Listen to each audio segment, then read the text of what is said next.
Hi guys, today's video is on setting up a FreeCam software on your computer. Going to google.com and then typing in FreeCam.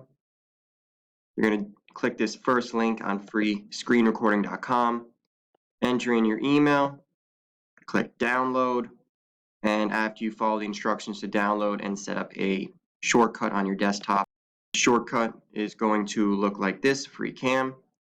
Clicking that link,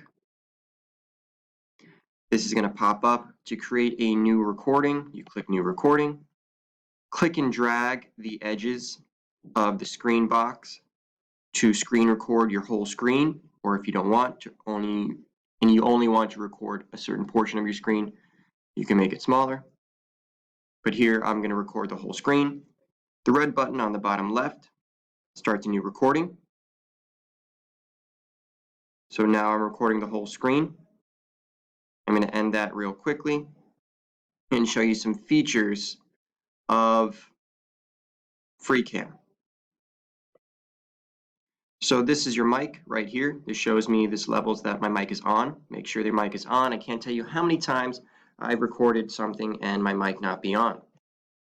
Settings feature right here. These are the buttons you can use to pause and stop your recording. So I'm using my backspace key to pause recordings. Pausing recordings are so crucial because I rarely make a video from start to finish all in one sitting. I'll pause it, come back, the wife or the dog are interrupting me, and I need to pause it and then come back, or just collect my thoughts on a certain topic and then keep on recording. So that's the pause key. And then when you finish recording, you can stop recording by pressing whatever you have in this box. I have the escape key.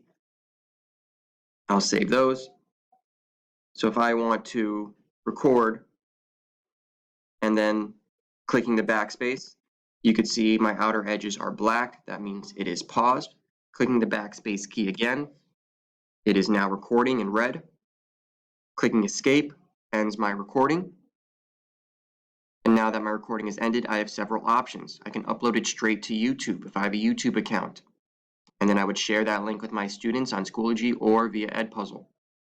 I can save my video. I like clicking the save as video since it's right on your computer. And I would click it to the video folder and I can label it whatever I want. And you would click save. That would take about a minute or two depending how long your video is.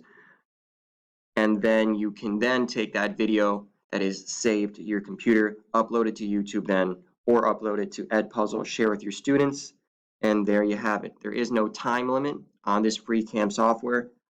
It is very handy. Just make sure your microphone's on. Let me know if you have any questions, and thank you guys for watching.